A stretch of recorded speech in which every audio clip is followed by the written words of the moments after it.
लग्न मोडल्यावरून विनयभंग, सुप्रीम कोर्टात आरोपीला अटकपूर्व जामीन। तरुणीचे लग्न मोडल्याच्या कारणावरून विनयभंग करून जीवे ठार मारण्याची धमकी दिल्याच्या आरोपाप्रकरणी दाखल गुन्ह्यात सुप्रीम कोर्टाने आरोपीला अटकपूर्व जामीन मंजूर केला। ऋषिकेश चंद्रभान गवई, वय 26 वर्ष, राहणार अकोला असे जामीन मिळालेल्या आरोपीचे नाव आहे। अकोला येथे राहणारी 24 वर्षीय तरुणी व आरोपीची ओळखीतून मैत्री झाली। मैत्रीचे रूपांतर प्रेमात झाले। दोन्ही कुटुंबियांच्या सहमतीने तरुणी व आरोपीचे लग्न ठरले।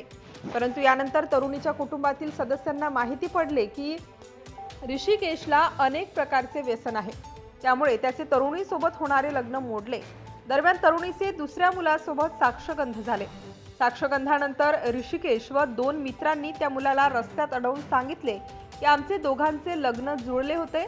तसेच ऋषिकेशने तरुणीचे काही अश्लील फोटोग्राफ त्या मुलाला दाखविले, त्यामुळे त्या मुलासोबत तरुणीचे होणारे लग्न मोडले। 9 जानेवारी 2024 रोजी तरुणी घरी जात असताना ऋषिकेशने मागून येत तिच्या जवळ गेला आणि तिला म्हणाला, माझ्यासोबत लग्न कर, नाहीतर मी तुला जीवानिशी ठार मारून टाकीन।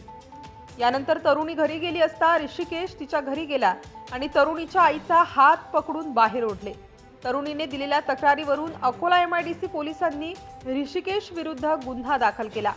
अटक टाळण्यासाठी ऋषिकेशने अकोला जिल्हा सत्र न्यायालयात अटकपूर्व जामिनासाठी अर्ज केला असता न्यायालयाने नाकारला। यानंतर आरोपीने मुंबई हायकोर्टाच्या नागपूर खंडपीठात अर्ज केला।